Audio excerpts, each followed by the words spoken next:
Hello everyone, সেদিন চলে গেছিলাম ছোটো কাকা শ্বশুরের ছোট্ট ছেলের জন্মদিন পার্টিতে। আমার শ্বশুরবাড়ি পরিবারের যে কজন দেওর রয়েছে তার মধ্যে সব থেকে ছোট্ট কুর্তি দেওর হলো আর্য। আর্য মানে যার বার্থডে আজকে তার নামই হলো আর্য।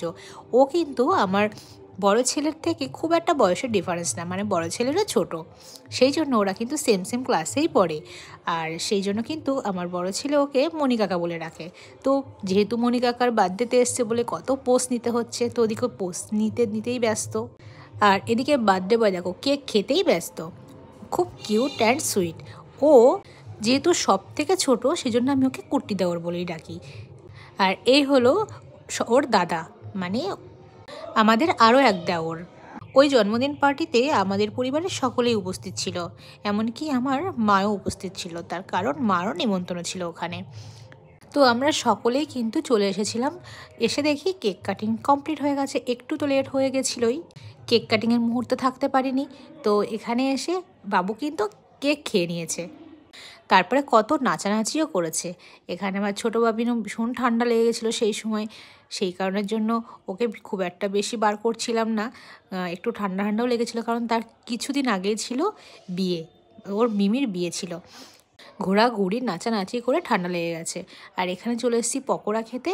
আর একটা কথা, এই ভিডিওটা কিন্তু অনেক আগের ভিডিও, সেই জন্য সময়ের অভাবে সেভাবে পোস্ট করা সম্ভব হয়নি বলেই এখন পোস্ট করছি। তো দেখো এখানে দুই দাদা কেন বললাম, ওটা হচ্ছে ওর দাদাজি, সেই জন্য দুজন মিলে নাচ শুরু করে দিয়েছে। আর এখানে কিন্তু আমার শ্বশুরবাড়ির সমস্ত লোকজনও উপস্থিত ছিল। তো এখানে এসে সবার সঙ্গে অনেকদিন পর কথা হয়ে ভালো লাগলো। আর এই যে বাচ্চাটাকে তোমরা দেখছো, এটা কিন্তু আমার এক বড় ভাসুরের ছেলে। ওর বয়স আর আমার ছোটো বাবিনের বয়স 1 মাসের ডিফারেন্স। সেই জন্য অনেক গল্পগুজব হচ্ছিল, ও কী শিখেছে না শিখেছে, খেতে পারছে কি পারছে না, এইসব নিয়েই। তো এখন আমরা চলে এসেছি খাওয়ার টেবিলে। দেখো দুজনের কথোপকথন হচ্ছে কত। আমরা যেহেতু খেতে বসেছি সেই জন্য বাপি আবার একটু ধরেছে। আর পাশে রয়েছে আমার আরেক ননদ, ও কিন্তু আমার মতো ব্লগিং করে। তো ওরও একটা চ্যানেল আছে মৌনীল বলে, তোমরা গিয়ে চেক করে নিতে পারো। আর এখন দেখো আমরা এখানে সবাই মিলে বসে পড়েছি। আর চুপি একটা কথা বলি, আমার বাবু যখনই এসে শুনেছে যে এখানে বিরিয়ানি আছে মেনুতে, তখন ও ভীষণ এক্সাইটেড হয়ে গেছে। তো এখানে দেখো, আর সর্বোপরি কথা হচ্ছে এখানে চিপস না দিয়েই ওকে চলে যাচ্ছিল, যেহেতু ও এত ভালোবাসে চিপস, কিন্তু বারবার বলছে আমাকে চিপস না দিলেই চলে গেল, আমি তো খেতে ভালোবাসি।